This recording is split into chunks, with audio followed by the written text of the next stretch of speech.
Bonsoir à tous et bienvenue. Aujourd'hui, nous allons parler de l'actualité du FC Barcelone, dans ce fameux retour qu'on entend parler depuis pas mal de temps maintenant, et ça commence à prendre un peu plus d'ampleur aujourd'hui, puisque il y a eu donc Fabrizio Romano qui a annoncé donc dans son titre il y a un potentiel donc retour de Neymar au FC Barcelone à partir de ce mois de juin, qui serait donc le rêve ultime du joueur lui-même, mais aussi l'objectif ultime de son agent pour ce mois de juillet. Donc actuellement, après donc la fin de son contrat avec Al Hilal, donc il a rejoint son club de cœur, son club d'enfance, là où il a fait ses débuts professionnels du côté de Santos au Brésil. Donc là, actuellement, il quand même après sa blessure, parvient à enchaîner les performances, à enchaîner même les matchs.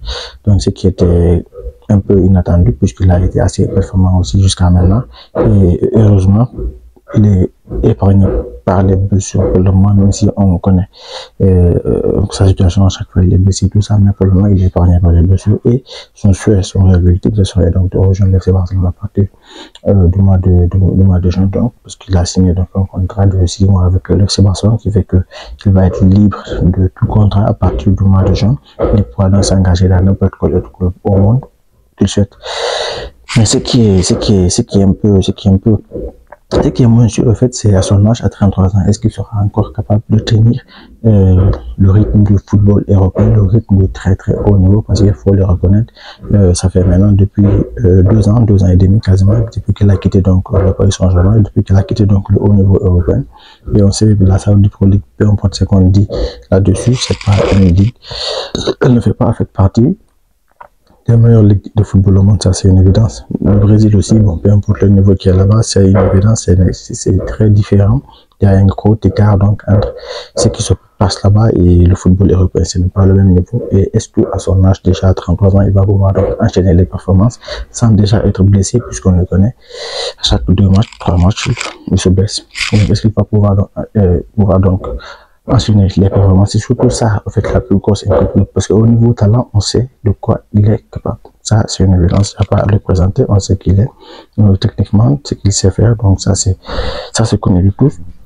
Peut-être avec la trêve donc internationale qui vient là avec le Brésil, il pourra être rappelé donc en sélection, et là ce sera une occasion pour lui de montrer encore une fois qu'il n'a pas perdu son flair, qu'il n'a pas perdu son talent, et qu'il est encore capable de sortir des performances de haut niveau.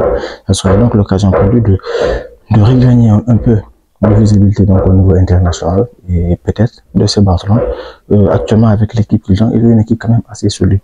C'est pas sûr qu'ils aient besoin de Ney pour le moment, mais quand même, ça pourrait beaucoup les bénéficier commercialement, puisque on sait, Ney, c'est un grand nom, c'est quelqu'un qui fait vendre beaucoup de monde, et c'est un potentiel surtout du côté de ces Barcelone, ça fera vraiment fantasmer, que ce soit les fans catalans, mais tous les fans à travers le monde, parce qu'ils auront envie de le voir sur le terrain, ils vont suivre de ces Barcelone, vont voir, donc, ils ont envie quand même de le voir, parce qu'ils sont passés du côté de ces Barcelone, tout le monde sait, il a fait des performances incroyables. Il a fait des performances vraiment magistrales du côté de ces Barcelone avant qu'il décide malheureusement de quitter. Mais quand même, un potentiel retour de sa part, ça pourrait vraiment faire un boom au niveau marketing. Donc, ça pourrait donc être bénéfique au club. Et sportivement, s'il n'est pas blessé, je pense que ça dépendra de lui en fait.